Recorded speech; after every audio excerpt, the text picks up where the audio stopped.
Hey guys, welcome to this week's video. This week I do have my friend Johnny here with me. Hello. He's helping me with video editing. He's a huge help. Thank you to Johnny for that. But yeah, so let's dive into this week's topic. This week we are discussing Hawaiian supernatural for some of them, superstitions, Modern superstition mostly. urban legends somewhat. Some of them have yet to be proven. But yeah, so we just thought it'd be a good idea to share with you guys some of what we believe in, since we do live in Hawaii. Give a little insight behind the Paradise Islands, as what people call it, but let's be honest. So I mean, the real nightmare is the traffic.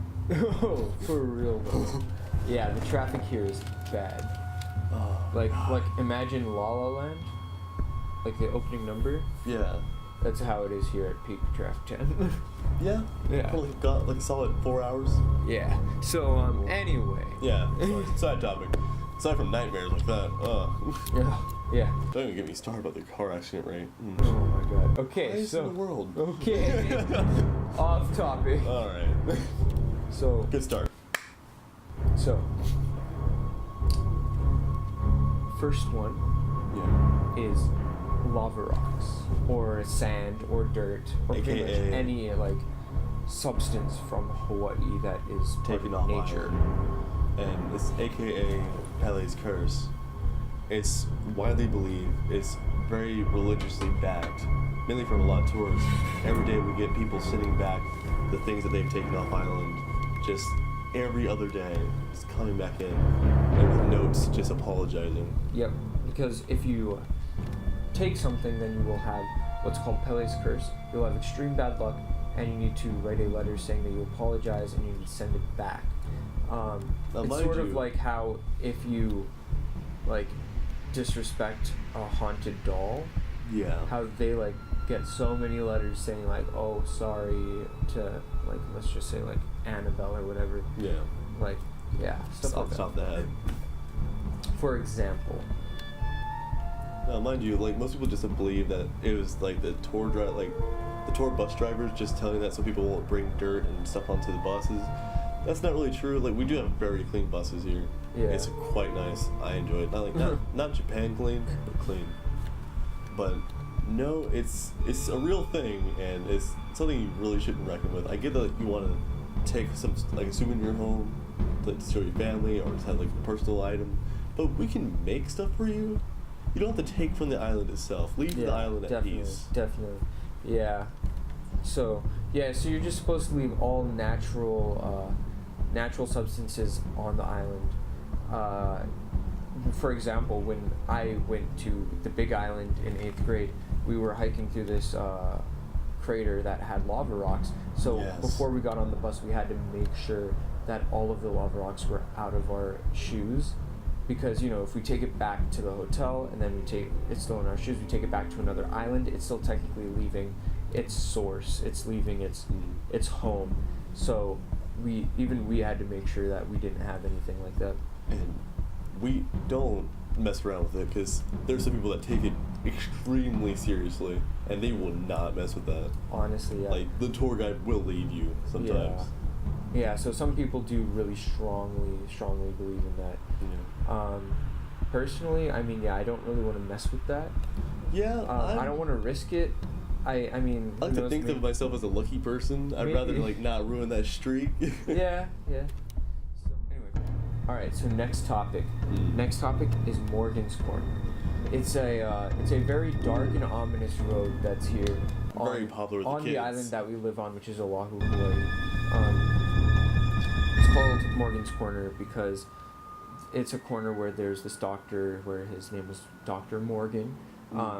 However, it's known as a supernatural area now because there was this instance where someone named Miss Wilder lived pretty much across the street from Dr. Morgan. And so there was an incident where two convicts actually broke out and ran and ran into her to try to hide from the cops. Yeah. And she tried to put up a struggle, but she's an old lady, can't really defend herself quite well against two grown men. And they break her jaw and leave her upstairs gagged to her bed. Now, she later on died that night because of the suffocation. And oftentimes people say that you can still hear the muffling. And the most common thing is a spray of mist that comes out of nowhere and parts for no reason. Mm-hmm. So, and there's no moisture in the air. Yeah, like we actually decided to drive by it real quick last night. Yeah, and the first time we went through, there was no like mist there's on the nothing road like at out all. of the ordinary. And then some people were walking their dogs. Yeah, the second time we drove through it, for this one like small like straight away area, like this, like right after a bend, there's this really short straight. Like right after the corner. Yeah, and just mist was there all of a sudden, and then it just went away as soon as it came. And then and then we passed through it, and then there was no more mist at all. And like some of our friends stuck their hands out of the windows, and they said they didn't feel any moisture at all. So that's a little spooky. A little bit, you know. Yeah, Not a fan. Yeah, so it's known as like a very supernatural area. Things tend to go wrong in that area. A lot. So, for example, one of Johnny's friends was driving. John was driving. As we're turning the corner, like everything was fine. We're there for a friend's birthday, and out of nowhere, something just gets lodged into the tire, the back tire, and it just pops the tire. We almost go off the road, and we stopped at the very end. And we get out, and we check. There's nothing in the tire anymore. It's just a clean, big hole in it. And we go and check, see if we ran over something, anything at all. The road was completely fine. It was just nothing. So we had to stop the car. We had to walk to civilization again and find someone to help us. Yeah. It was all in all, good birthday. But yeah, so that's a fun one. That's a fun one. So a little bit more spooky on the serious tone. Yeah. And so next topic. Okay, wait. Let's look at it real quick and edit this part out. Night marchers. Ooh. Okay. Yeah, I have verbal experience with that. So for this next one, it's a little bit more not necessarily gruesome. Just more on the serious tone. This is another thing that a lot of local people don't mess with. It's something you don't joke about. We take it seriously. Definitely. Like, this could actually, the legends say that it could actually end in you dying. Mm-hmm. So, way back when in the ancient Hawaiian days, there were warriors, and so now... Fearsome people. Fearsome warriors. So, when they'd be marching to war, you'd hear the war drums. Like, you'd hear the war drums pounding. So, they'd blow a conch shell to warn mortals and warn people to get out of the way because they're coming, right? So, now we have something that we call the night marchers. Yeah. The night marchers are the warriors that have fallen. However, some say on specific nights, on specific like ancient Hawaiian like celebration days. Oh, most definitely. Yeah. It's just the phenomenon escalates. You see it all over the island. Yes. So it's so night marchers are the warriors that have fallen. They rise from their graves, or some people say they rise from the ocean. Mm.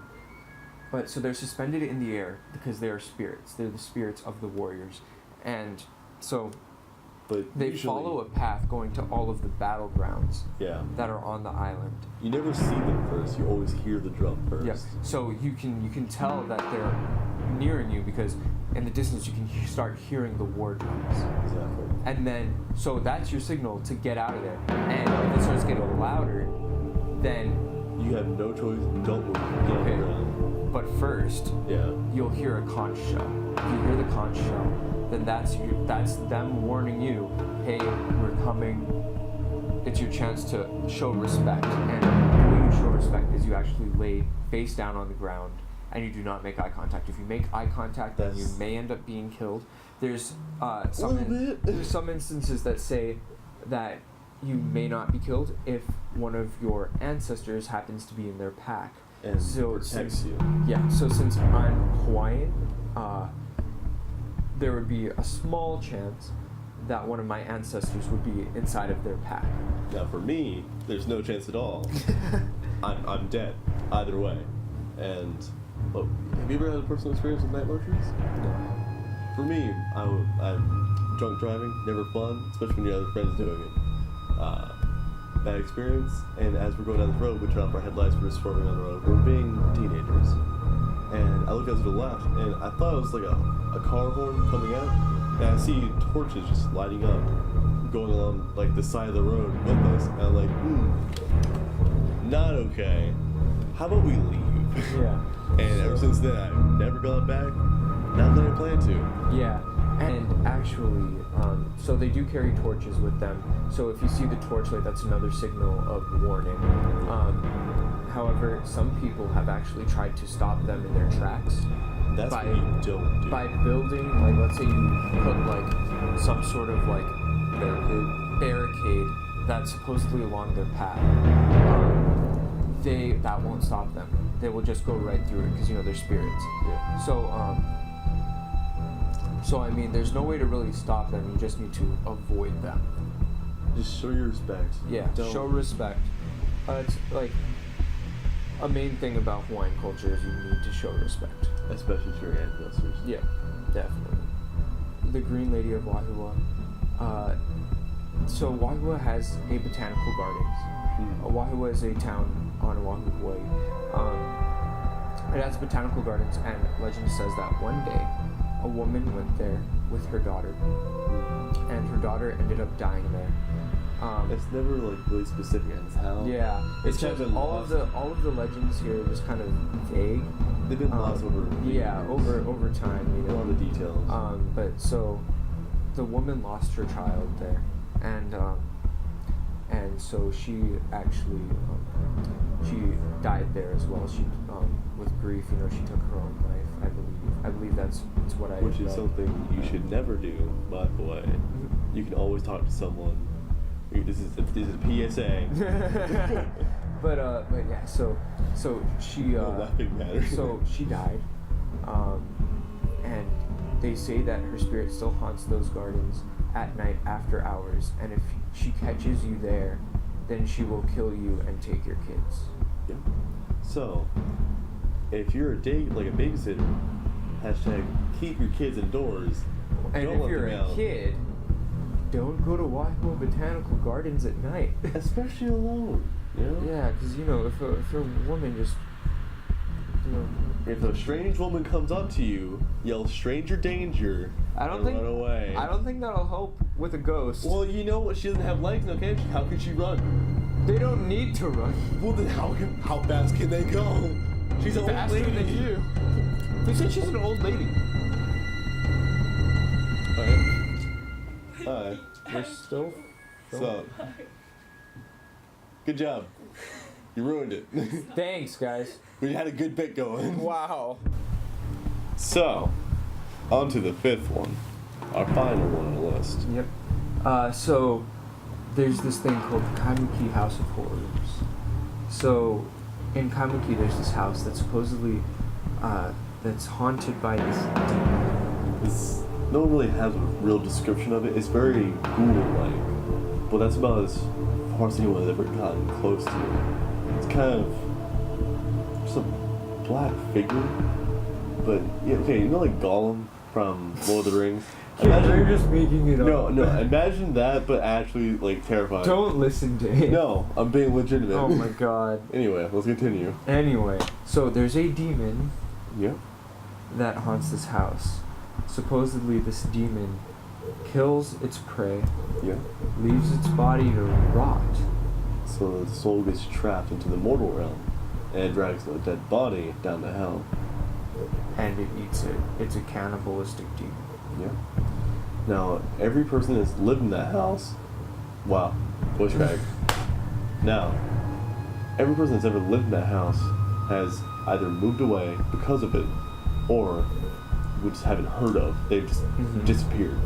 People move in and out constantly out of that house because of stories, because of paranormal instances that happen. Yeah. So if you want to go sightseeing, let me tell you, that's a great place to go. I mean, you gotta become Why friendly go to with the owners, but hey, why go to the Hilton? who knows? Right? Maybe if it's on sale, like you just have a house in Hawaii. I mean, Just hey, rent it's it out. haunted by a demon, so I mean, it should be cheap, right? I mean, I would buy it and rent it out. You know, this was supposed to be a serious video. Hi, my name is Johnny. This is Chris over here. Yeah, they now know we're that. part of a company that will help you deal with any ghosts you see. We will bust them. Thanks for watching, guys. Hey guys, thank you for watching the video and sticking around till the end.